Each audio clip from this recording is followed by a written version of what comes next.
I'm here with Mark Blackburn, and we are talking about the relationship between the ground and the club in the short game. We're just going to focus on what you do, your tendency. So I want you to hit a couple of shots. I'm going to... What kind of shot? Just pitch it to this flag. Okay. So this would be perfect scenario of what we're talking about.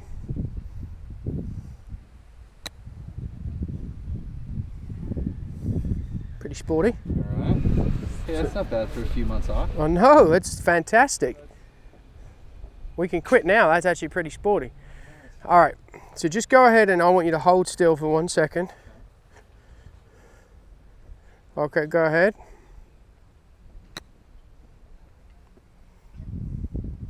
Right. We look here, if we look at the pressure, all right, I would say that your foot, hold on 1 second. Okay, right. Your favoring is interesting.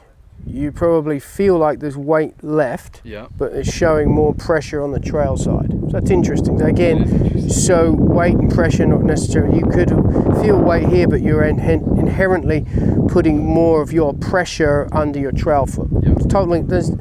I always tell everybody the difference between weight and pressure. The main thing is you're feeling the pressure a lot of the time, and we try and associate feels as those are things that we can reproduce.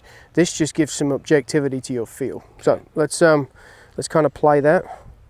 So it comes back, pressure moves forwards, it's moving more towards the lead heel, which is pretty good. You're delivering some shaft lean, which is good. I mean, a pretty consistent impact. Now, obviously we saw those shots were quite close to the flag. That's pretty indicative. Look at that little trace working more towards the heel. That's what I'm going to see with someone who's more competent. Now, if you think about someone who's struggling, they have lots of movement, they get anxious. I'm a big proponent that people who have the chipping yips, generally speaking, you don't just wake up yipping one day. Inherently, your technique is moved towards the tragically poor to terrible to it's disastrous, and you're going to have a bad outcome. Your brain's not stupid, and your brain says, oh man, this bad stuff is about to happen, and then you start to flinch. Well, you're not going to see that with someone whose technique's quite good. Someone who's bad, you're going to see the opposite, when this pressure would go straight out more towards the toe. So it's one of those things. A lot of times in coaching, you're using technology to validate what someone does well. Sometimes less is more. So I'm like, well, the pressure's pretty good. I would tell you, if you haven't played very much over the winter, you've got some great opportunity to have a pretty good season with your pitching because you're doing the right things. In the back of your mind, if you start to struggle with the consistency of the contact, you start to hit them thin, fat. A lot of times that happens when you start to get ahead of it. Pressure then gets out on the toe. Then you have to manipulate, and you're always trying to find the bottom of the swing.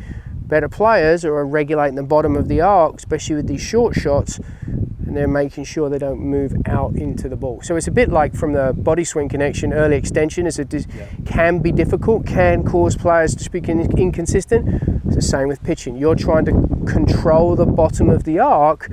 Keeping that pressure trace more towards the lead heel will definitely help you do that, and you did a great job of that. So sometimes less is more. It's one of those things where, hey, this validates you're doing great things. Keep doing it. So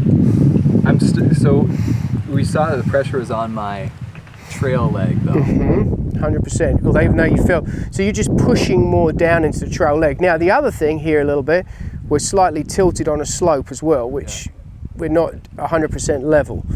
So that can also bear into that a little bit. In that pressure trace, so let's say I was going to try to hit this high, right? Say the pin was tucked. Is anything going to change with that if I was to put the ball super far forward? Not necessarily, but it depends. One thing I would tell you is, let's say you deliver the club and you get the swing plane really shallow, so really good.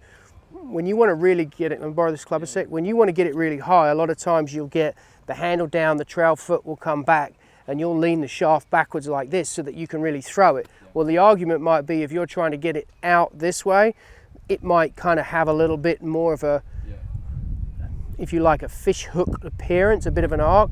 It's probably, you would never hit a flop shot and swipe straight left probably, would you? So you're going to see a little bit different sort of trace to it, but again, there isn't one trace. One of the things people need to be careful of is trying to use one trace for everything and say, well, that's better. It's all shot dependent. Anytime you're trying to do anything where the club works out, more shallow, it's going to look different if the club's going to be steep and it's going to be more to the left. The traces are always going to somewhat mirror the golf shots you're hitting. So to tell everyone, be very cautious. There isn't one trace that's just for everything. You do that. The beauty of this technology is it shows you, hey, there's a variety of ways, almost infinite number of ways to hit different shots, but it's amazing how the trace that's produced kind of mirrors and mimics the shots a lot of the time. Obviously, there are limitations to center of pressure versus using rotational, horizontal and vertical forces. However, it's a very useful tool for the short game for feedback of weight and pressure, where you are, statically where you set up, then dynamically what you do, and ways to control the golf club. And for the club player, the average member, you're looking for ways to improve their gross patterns. Their big picture patterns are so bad a lot of times. They don't have great proprioception. Things like this, you can put an iPad down on the ground. Now all of a sudden they can actually, in real time, biofeedback, feel where they need to go. And it's amazing once they start to get a consistent low point of their swing, as in they're doing the same thing, now they can start to deliver the club and learn how to use it a little bit better.